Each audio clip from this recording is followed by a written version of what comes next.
Simon & Schuster Audio presents The Ice Cream Makers, a novel, by Ernest van der Kwast, translated by Laura Vrooman, read by Jacques Roy.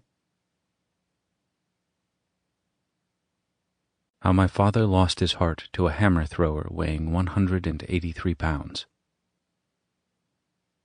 Shortly before his 80th birthday, my father fell in love. It was love at first sight, love like a bolt from the blue, like lightning striking a tree. My mother phones to tell me. "Beppy has lost his mind," she says. It happened during a live broadcast of the London Olympics, during the women's hammer throw final, to be precise. Since my father had a satellite dish installed on the roof, he's had access to more than 1,000 channels. He spends whole days in front of the television, a beautiful flat screen, and presses the button of the remote control at a consistently high tempo. Soccer games from Japan, Arctic nature documentaries, Spanish art house films, and reports on disasters in El Salvador, Tajikistan, and Fiji flash past.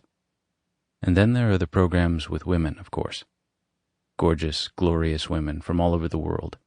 Buxom Brazilian hosts, near-naked Greek showgirls, news broadcasters whose bulletins, quite aside from the language, Macedonian, Slovenian, are lost on him because of their full, glossy lips. Usually there will only be some 5 or 6 seconds between the channels my father alights on, but sometimes he lingers and spends a whole evening watching coverage of the Mexican elections or a documentary series about the tropical waters off Polynesia, green as a gem. It was a Turkish sports channel that my father had stumbled across after pressing the button of the remote with his calloused thumb.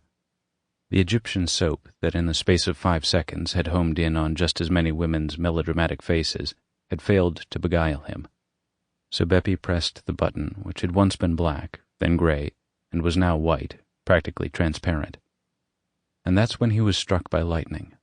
There, on the screen, was his princess, creamy white skin, coral red hair, and the biceps of a butcher.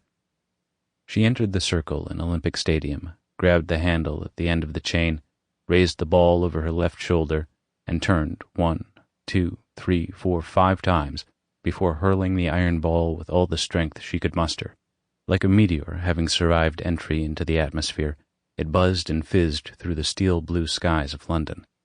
On impact, it left a brown hole in a meticulously cut lawn.